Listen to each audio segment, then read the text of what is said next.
Hey, so this is the first lecture recording of Psych 3500 for fall 2019. I am Tyson Barrett. I'll be your instructor this semester. So this first set of slides will walk us through a little bit about the class, about me, and hopefully we can get some information about you as well, and we'll be able to have a more comfortable working relationship with everyone in the class. So to understand me, I got my PhD from Utah State in quantitative psychology. So I'm very familiar with the university. I've been here for 11 years now. I have 3 young kids, and importantly, I have webbed toes. No, it doesn't help me swim better. For some reason, it's always asked, and it makes sense, but an inch of skin apparently doesn't really help you become a super swimmer. I love Southern Utah. That'll keep coming up. I just love the Red Rock. I also like ping pong and Harry Potter. I'm also a fan of The Office, Parks and Rec, and Modern Family. So these will probably come up in the lectures here and there. I'm a huge fan of quoting from The Office and Parks and Rec. They have such good one-liners. If you're fans of those two, you'll probably see a few of those in the lectures if I can manage it. This happened last summer, just on a beautiful evening.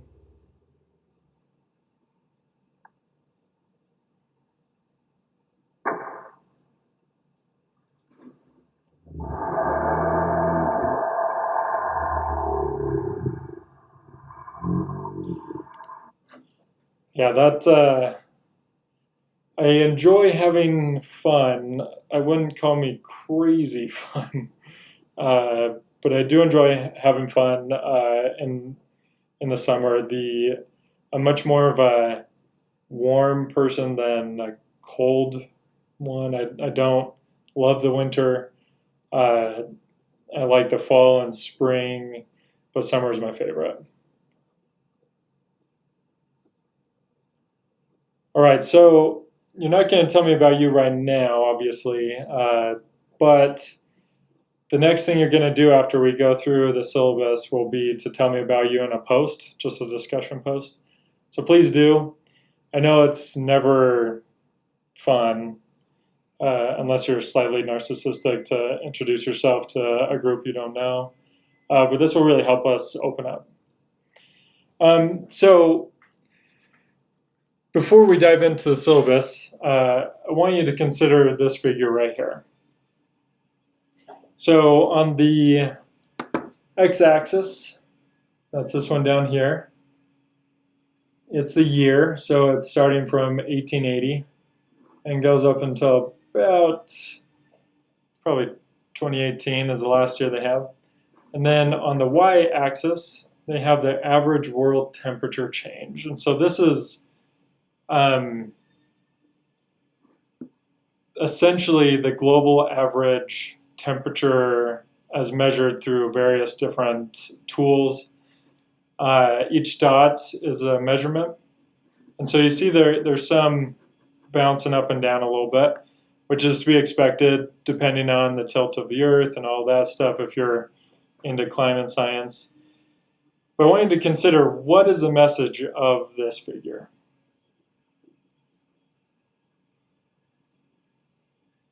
Overall, if you were to make a statement about what it was going to say, would it include something about the overall upward trend?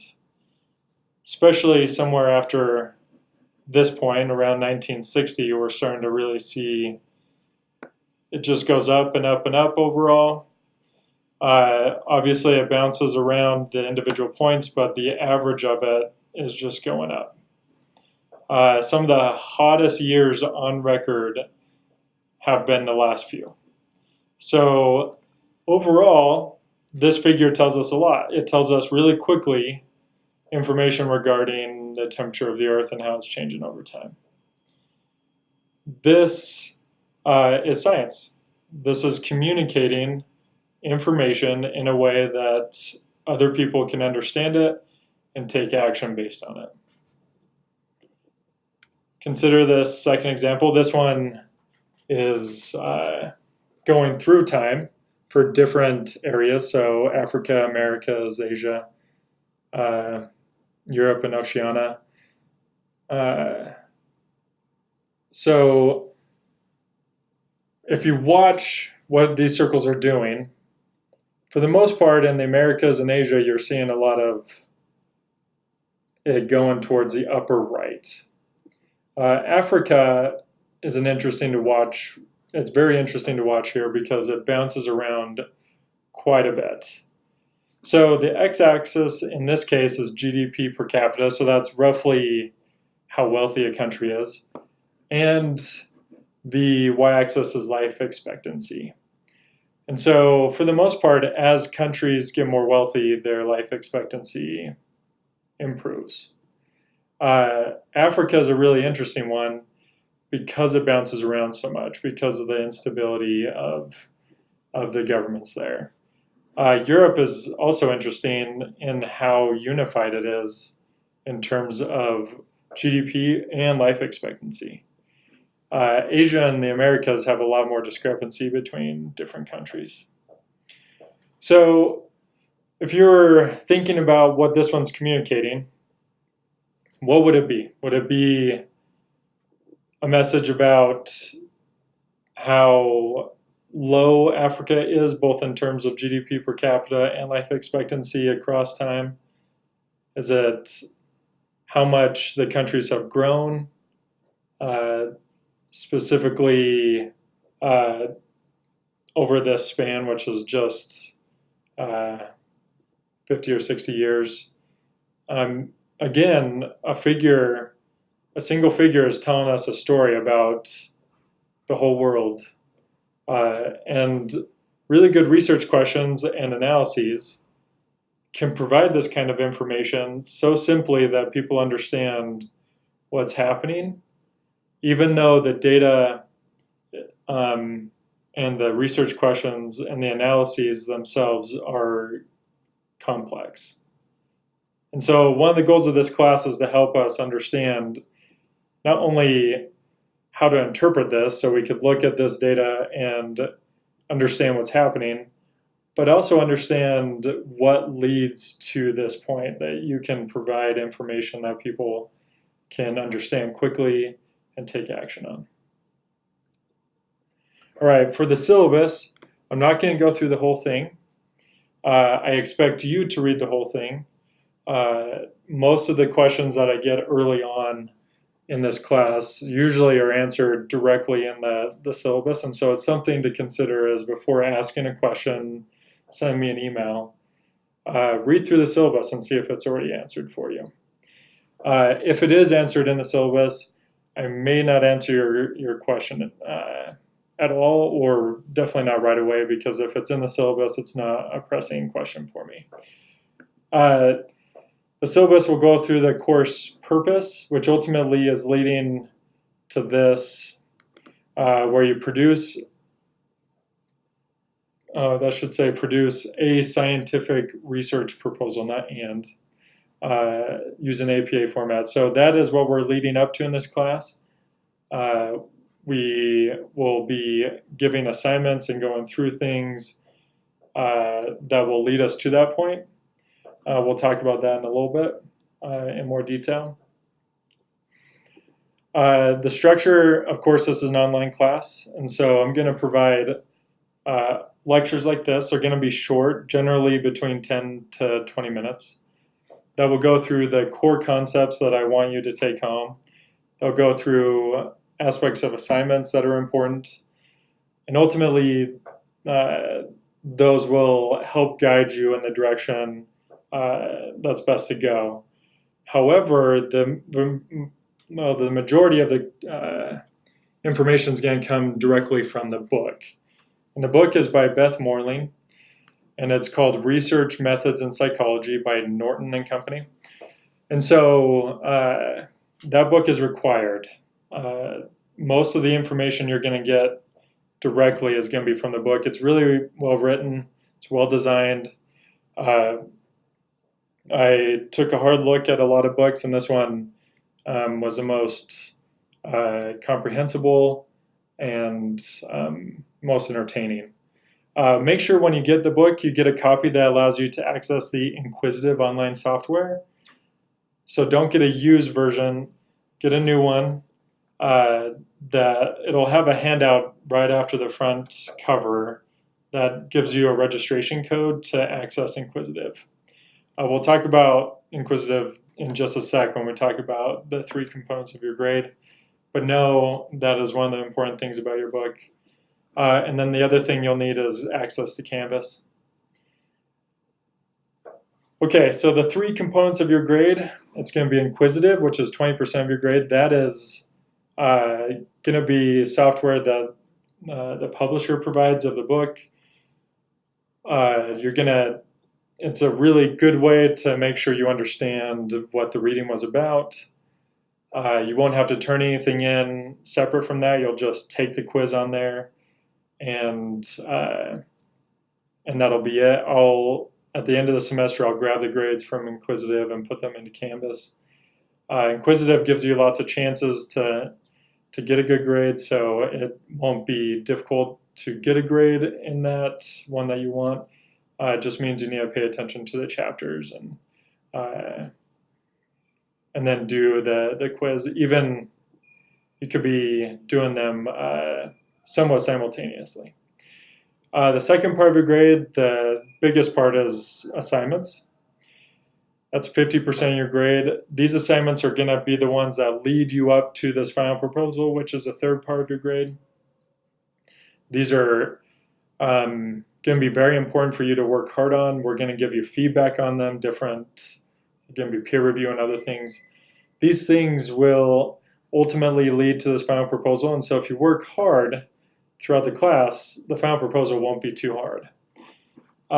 Speaking of the final proposal, that's 30% of your grade. That's going to basically be a combination of all the things that you've done up to this point into one project. You're going to clean it up, make sure it reads seamlessly all the way through, and you'll turn that in.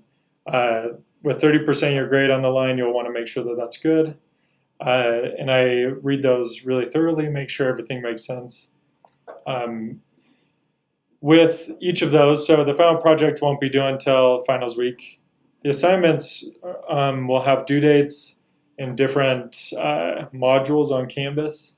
All the times that they'll be due will be at 11:59 p.m., so at the very end of the day on the due date.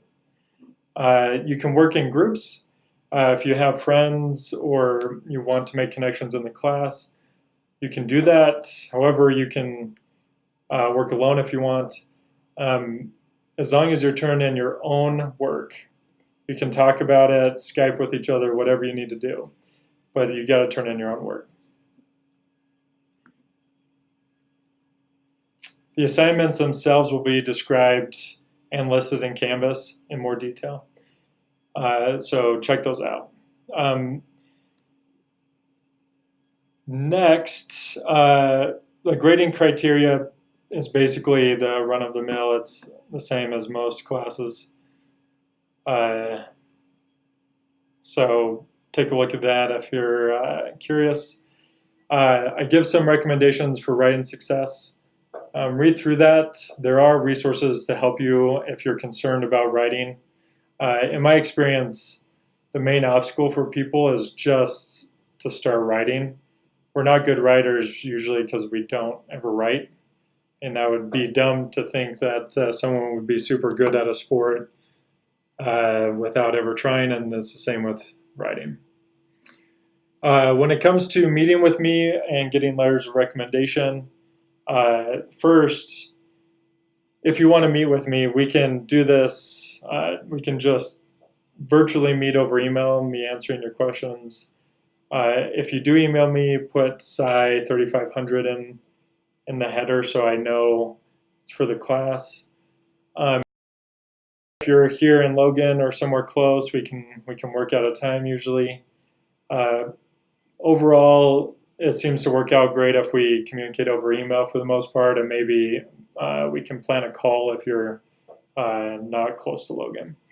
As for letters of recommendation, I am willing to write letters of recommendations for students that go way beyond the what's just required for the class. So even if you just get an A in the course, that's not usually enough for me to give you a good letter of recommendation.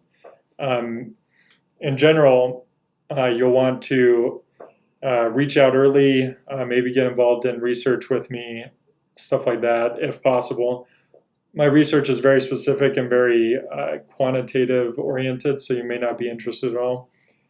However, for me to write a letter of recommendation, I do need to know you well, or else my letter of recommendation will be really short and really disappointing. Keep that in mind if you are thinking about graduate school or other things where a letter of recommendation would be useful. This last part, these are very important. Please go through them. I expect you to understand these things, especially plagiarism. We do a lot of writing in this class. I give you the definition here where it says it includes knowingly representing by paraphrase or direct quotation the published or unpublished work of another person as one's own. So if you don't give acknowledgement and you're doing that, you're plagiarizing. And if I find out that that's happening, it's out of my hand. I have to report it, and you will probably get kicked out of the class with a failing grade, and it's possible that you'll be kicked out of Utah State. So just avoid it, don't go there. Of course, sexual harassment won't be tolerated at all. Don't even get close to anything that could be interpreted as sexual harassment in this class. If you have a documented disability, please work with a Disability Resource Center. Make sure you're getting the resources you need to succeed in this class. And finally, when it comes to the withdrawal policy, if something comes up that's really bad, let me know. We can work something out. If it's best for you to get an incomplete grade, then we'll go that route. The fact is life happens. Even though you're in school, it doesn't take a break, sadly. So please just keep me updated if things happen in your life that are disruptive, and we'll find ways to make sure we work around it. So that is the syllabus. Please read through it. We obviously did not cover the whole thing here. It's really important you read all the way through it and understand it well before we go further in the class. Okay, so in this class, obviously, we'll talk a lot about research. The reason is research helps us and others live happier, healthier lives. It's designed to help us be better off. And so a lot of really cool research is happening at Utah State. This is one, I won't show it here. This lecture will be posted. You'll be able to access it. Watch it. He was a great researcher here. He graduated and is now here that you don't know about unless you look for it. So be on the lookout for it. People are doing really cool stuff at Utah State. Last thing, your responsibility versus my responsibility. So your responsibility is to read the book, participate in the class discussion. So whenever there's anything where you need to discuss something with the class, make sure you participate. If it's giving feedback on someone's article, please give them good feedback. Do your best. Another thing is find research topics that interest you. It's really important that you try to find something that you like intrinsically so that the assignments become very interesting to you beyond just learning the topics. My responsibility, I'll provide interesting examples as often as I can. I'll allow meaningful discussion. So if you have questions, comments, these are things that I want to promote. And I'll be available to answer questions over email and phone conversations and in person if need be. These things are important that you have access to, so I'm going to do my best, and I ask that you do yours. And if we do that, this semester is going to go really well. It's going to be smooth, and you're going to end up learning a lot about research in really cool areas and how to interpret that and how to think scientifically. So yeah, this is the first lecture. Look for other lectures in the coming weeks, and they'll cover topics from different chapters of the book that are necessary for you to know.